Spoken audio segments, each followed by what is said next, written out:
all systems go na para sa State of the Nation address ni Pangulong Bongbong Marcos sa Lunes. Ang sabi ng Pangulo, isinasapinal na niya ang kanyang talumpati. Ang PNP at MMDA, kasado na rin ang paghahanda para sa seguridad at trapiko. Nakatutok live si Rafi Tima. Rafi? Mel, all systems go na nga hindi lang para sa Pangulo, kundi maging para sa mga militante na galing pa ng Southern Tagalog at narito ngayon sa UP Diliman bilang paghahanda para sa kanilang malaking pagkilos sa Lunes. Ang Pangulo naman sinagot nga ang ilang issue bago ang kanyang SONA.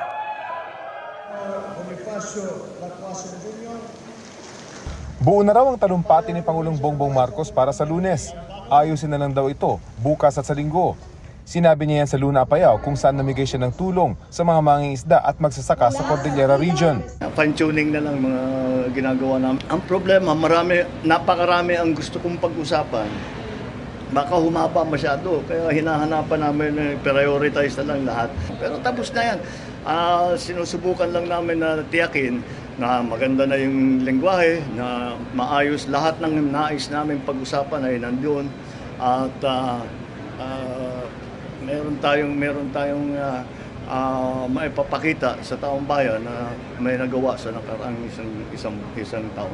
Natanong din ng Pangulo tungkol sa sinabi ni Vice President Sara Duterte na hindi na siya tatanggap ng anumang pwesto sa gabinete ng Administrasyong Marcos. Okay. Well, I don't need to. That's her position. Ang Philippine National Police handa na rin daw sa SONA. Kabuuang 23,000 na pulis ang i-deploy sa iba't ibang bahagi ng Metro Manila. 8,000 sa kanila ay tatalaga sa Commonwealth Avenue at paligid ng batasang pambansa. On Sunday, we will be on full alert. We are fully utilizing our resources. Ang resources natin is manpower, logistics, and even finances. Lalong-lalo na, this is a major event. Nakahanda na rin ang lugar para sa pro-administration rally na nakapwesto sa bahagi ng Commonwealth Sandigan Bayan area malapit sa Batasan. Ang mga militanteng grupo naman, papayagan lang hanggang sa Tandang Sora sa Quezon City, halos 5 kilometro ang layo mula sa Batasang Pambansa. Pero hiling daw ng mga militante, makalapit sila sa hanggang St. Peter Parish Shrine, 2 kilometro lang mula sa Kongreso. Bit-bit ng mga militante ang kanilang mga effigy na balak nilang sunugin sa araw ng SONA ng Pangulo, kahit pa nagsabi na ang pulisya na aarestuhin ang mga magsusunog ng effigy. Dahil sa inaasahang mga rally sa Lunes, iwasan na raw ang Commonwealth Avenue ayon sa MMDA. Naglabas na ang MMDA ng traffic routing scheme. Bukod sa mga zipper lane o counterflow lane, naglatag din ng mga alternatibong ruta. 1,300 kawani naman daw ang kanilang itatalaga sa mismong SONA para magmando ng trapiko.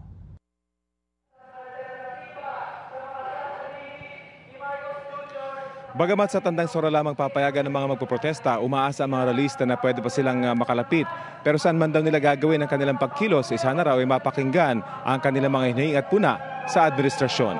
Yan ang latest mula dito sa UP Diliman. Mel? Maraming salamat sa iyo, Rafi Tima. Isang buntis noong inooperahan at isang inalockdown na ibabiyahe pa Amerika ang lumantad kaugnay ng Kidney for Sale scheme. Para maimbestigahan ang isyong yan, naghain na ng resolusyon sa Kamara.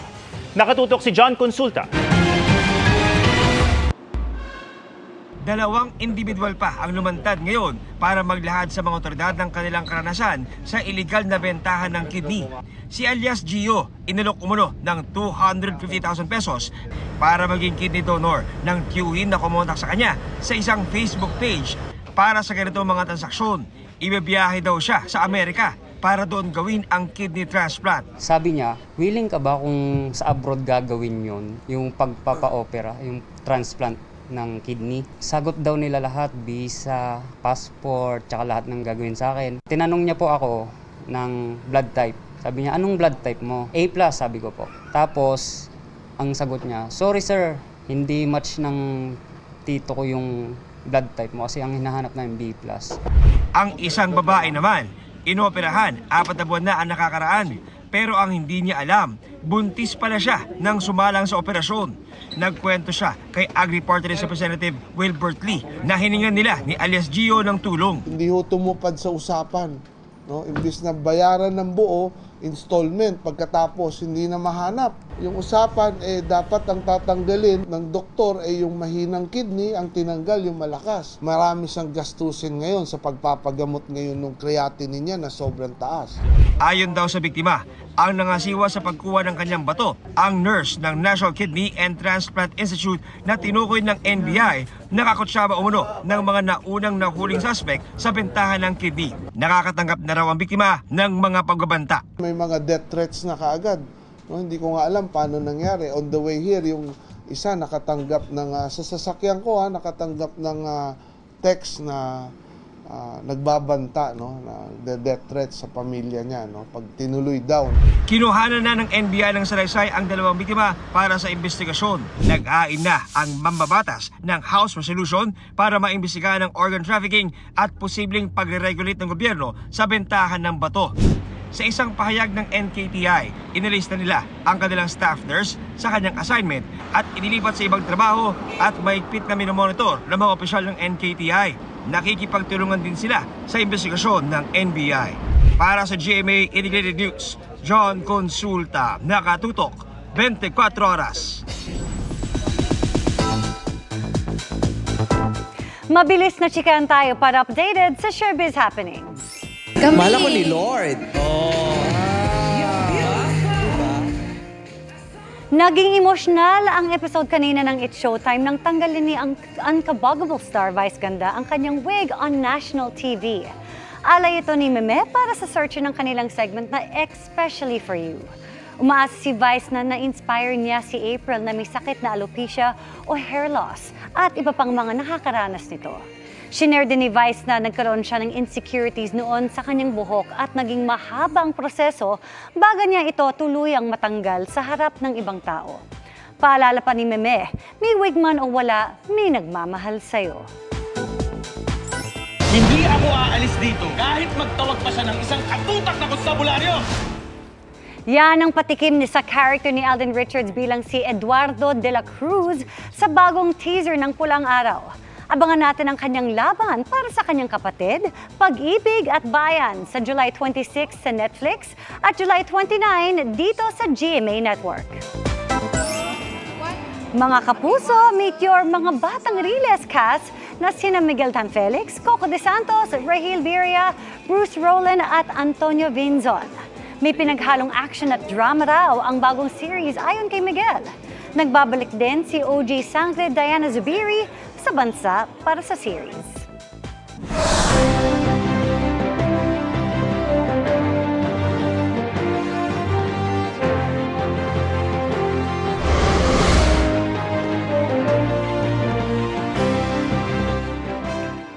Isa sa pinakamalaking hamon na hinarap ng Administrasyong Marcos ang dagok ng El Nino na nagdulot ng matinding tagtuyot at pumatay sa kabuhayan ng libo-libong magsasaka.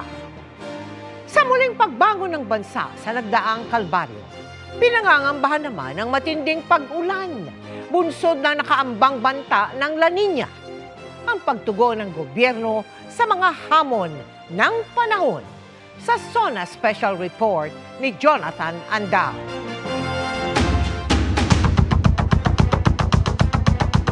Magtanim ay di biro. Doble kalbaryo pa nang tumama ang El Nino. Ngayon lang po namin to na experience. Sa tagal po talaga kami nagsasaka. Lugi nga talaga kami sa ngayon. Maaga pong natuyan yung lupa. Wala nang laman yung tubig yung balon. Halos isang taon itong tumagal at namerwisyo. Ngayon, dito sa Barangay Sakdalan, San Miguel, Bulacan, nagsimula na ulit magtanim ang mga magsasaka. Pero si Tatay Norberto, sisimulan ang bagong taniman na hindi na muna papasok ang dalawang anak sa paaralan. Wala raw kasi silang kinita noong anihan noong Abril dahil pinatay ng El Nino ang kanilang mga pananim. Kaya pagkakausap nila ako, pagtalikod ko, naiiyak na ako sa nagkukunan.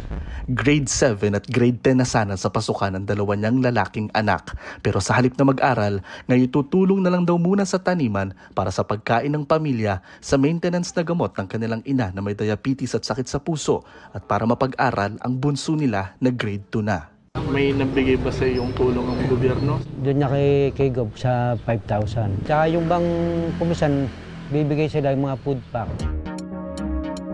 Sabi ng Task Force El Nino, hindi pa nakararating sa rehiyon nila Tatay Norberto ang ipinapamahagi ni Pangulong Bongbong Marcos na 10,000 pisong ayuda sa mga magsasaka at mangingisdang apektado ng El Nino. Sinusuyod natin ang buong kapuluan upang maghatid ng tulong sa mga napinsala ng matinding tag-init at tagtuyo na nangyayari sa El Nino.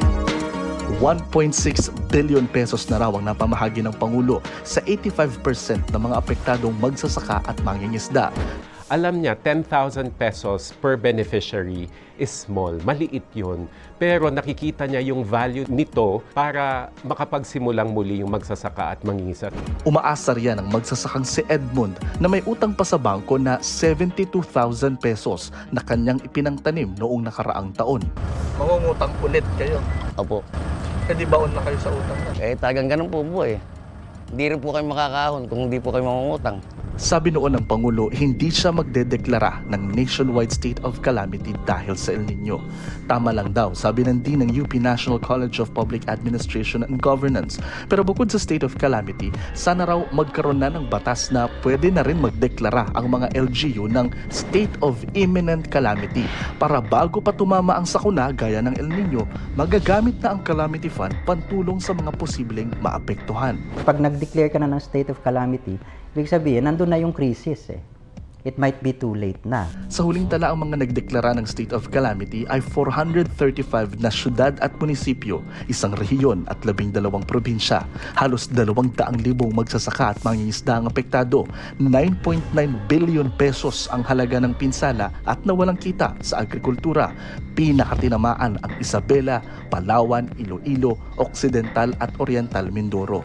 Pero sabi ng Task Force El Nino, diamak na mas kaunti ang apektadong mga sakahan ngayon kung ikukumpara noong 1997 kung kailan naranasan ng bansa ang pinakamatinding El Nino.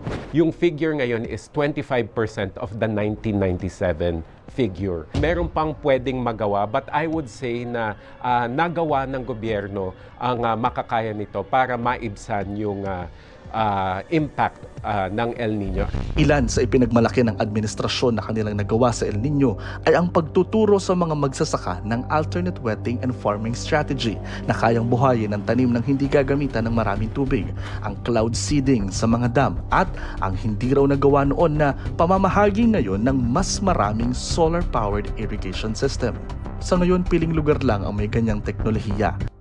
Ito po yung kanilang irrigation canal. May tubig na. Pero noong panahon doon ng El Nino, wala daw talagang dumadaloy dito. Ang gusto sana ng mga magsasaka rito, magkaroon sila ng solar-powered pump. Para daw pag nagkaroon na naman ng tagtuyot, yung pump na yon ang sisipsip ng tubig sa ilalim ng lupa, itatapon dito sa kanilang kanal na siya namang dadaloy papunta rito sa kanilang sakahan. Kaya umaasa ang mga magsasaka ng San Miguel, Bulacan na mabigyan din sila ng solar-powered pump para raw sa susunod na tagtuyot may dadaloy ng tubig sa kanilang irigasyon. Kasi last cropping namin nung March na hindi kami nag-ani rito, natuyot kami talaga rito. Na-pinpoint namin kasi kung saan yung mga may kulang na irigasyon eh. So doon namin ilalagay yung mga solar pump irrigation na projects natin. Pero matapos ang El Nino, nakaamba naman ang pagpasok ng La Nina phenomenon na inaasahang magsisimula sa bare months. Kung ang El Nino ang pag-init ng tubig sa dagat Pasipiko na karaniwang nagdudulot ng tagtuyot, kabaliktaran naman ang La Nina o yung paglamig ng tubig sa Pacific Ocean at karaniwang nagdudulot ng labis-labis na pag-ulan. Ang categorization ng Pag-asa sa paparating na La Nina is weak. Ang directive ng Pangulo, kahit nung kasagsagan pa ng El Nino, is to create more water impounding facilities. So karagdagan lang ito, meron ding nire-rehabilitate na old dams. Sa gitna ng panibagong banta, ang mga magsasakang tulad ni Tatay Norberto, dalangin na lang na kayanin nila ang kambal na hamon ng panahon.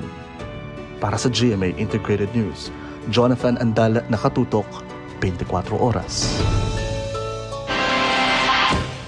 Dinampot ng mga taga-NBI ang mahigit 70 Chinese national sa sinalakay na site sa San Jose del Monte, Bulacan. matapos mapag-alamang nagtatrabaho sila ng walang kaukulang dokumento. Nakatutok si Darlene Kai. Report daw ang nakuha ng National Bureau of Investigation o NBI dito sa site sa Barangay Santo Cristo, San Jose del Monte, Bulacan, kaugnay sa mga trabahador ng isang contractor na naglalatag ng mga water pipe para sa MWSS. Base raw sa mga tip, foreign nationals na walang kaukulang dokumento ang nagtatrabaho sa site. Kaya agad sinalakay ng mga operatiba ng NBI ang lugar kasama ang Presidential Anti-Organized Crime Commission o PAOK at Bureau of Immigration o BI. Doon na nalaman ng mga otoridad na marami sa mga trabahador ng Shanxi Hydraulic Engineering Bureau Limited ay Chinese nationals. Dinampot ng NBI ang 79 Chinese nationals. Ayon kay NBI Director Jaime Santiago, 76 sa kanila ang undocumented o walang kaukulang dokumento. Ang iba, tourist visa lang ang hawak. Ibig sabihin, wala silang permiso na magtrabaho rito sa Pilipinas. Legitimate corporation, but then they are employing Chinese people na pwede naman ang Pilipino. So nape-prejudice ang ating mga Pilipino kasi isa sa reason bakit pwedeng mag-employ ng foreigner ay pagka hindi kaya ng Filipino skill. Aminado ang tumayong interpreter na empleyado rin ng kumpanya na totoong walang dokumento ang iba sa kanila. We have some person have the legal working permit, and some we are still in the progress of applying for the permit, and some they don't have the just sending their documents and passport to the third party. Sabi naman ng San Jose del Monte LGU, Enero pa lang nakarating na sa kanilang mga reklamo tungkol sa operasyon ng Shanxi Hydraulic Engineering Bureau Limited. Nag-operate daw sila ng walang business permit, mayor's permit, working permit ng mga empleyado, development permit at environmental clearance. Kaya makailang ulit na raw silang ipinatawag at binigyan ng show cause order ng LGU. Binigyan namin sila ng warning na they have to secure yung permits. At binigyan namin sila ng 15 araw to comply para do sa mga requirements. Pero bumalik ulit sila at naghihingi sila ng another 60 days. Grace period para lang to supply lahat ng kanilang violations. Hanggang eto na. Alam daw nilang may Chinese nationals na nagtatrabaho roon, pero hindi raw nila alam na undocumented ang mga ito. Pinuntahan namin ang mismong site pero tumangging magbigay ng panayamang kinatawan ng kumpanya. Nasa kustodiya na ng NBI ang Chinese workers. Sila mga undocumented sa Pilipinas, yung possibility na traffic sila is pwede. Sinusubukan pa ng GMA Integrated News na kunin ang panig ng MWSS. Para sa GMA Integrated News, Darlene Kai, nakatutok, 24 oras. Tuloy-tuloy ang masamang panahon sa ilang bahagi ng bansa gaya sa Visayas at Mindanao.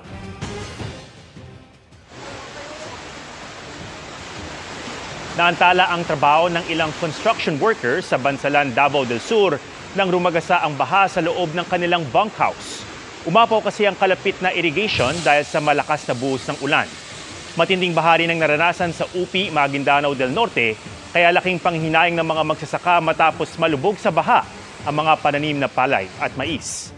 Pati sa ilang bahagi ng Antique at Aklan, bumaha rin. Kinailangan sungin ng mga residente ang abot-tuhod na tubig para makatawid sa daan. May mga kalsada ring di madaanan dahil sa gumuhong bahagi ng bundok.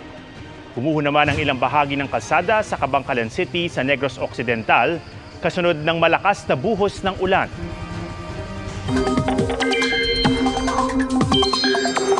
Mga kapuso, siguraduhin nakamonitor sa lagay ng panahon dahil parehong may tsansang maging bagyo ang dalawang low pressure area na nasa loob ngayon ng Philippine Area of Responsibility. Ang unang LPA ay yung ilang araw na sa par at huling namataan sa layong 365 kilometers. Kanluran ng Ambulong sa Tanawan, Batangas. Posible itong maging bagyo sa susunod na 24 oras habang papalabas ng par. Ang isa pang LPA ay nasa layong 865 kilometers silangan ng Eastern Visayas. Sabi ng Pag-asa, maaari rin itong ma-develop bilang bagyo. Sakaling parehong matuloy bilang bagyo ang dalawang LPA, tatawagin itong bagyong Butchoy at bagyong Karina. Pero kung sa labas na ng par maging bagyo ang naunang LPA, hindi na ito bibigyan ng local name. Sa ngayon, Pareho namang walang direktang epekto ang dalawang sama ng panahon. Habagat at localized thunderstorms ang posibleng magpaulan sa malaking bahagi ng bansa. Base sa datos ng Metro Weather, mataas ang tsansa ng ulan bukas lalo sa hapon sa malaking bahagi ng bansa. May malalakas na ulan sa Northern at Central Luzon, Calabarzon, Bicol Region, Mindoro Provinces at ilang bahagi ng Visayas at Mindanao. Halos ganyan din sa linggo ng hapon. Pero mas malawakan na ang malalakas na ulan sa Luzon.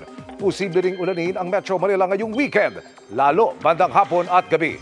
Narito naman ang special weather outlook para sa ikatlong sora ng Pangulo sa Lunes. Ayon sa Pag-asa, posibleng makaapekto pa rin sa bansa ang habagat. Sa Metro Manila, maaaring maging maulap kaya may tsansa pa rin ng ulan o thunderstorms.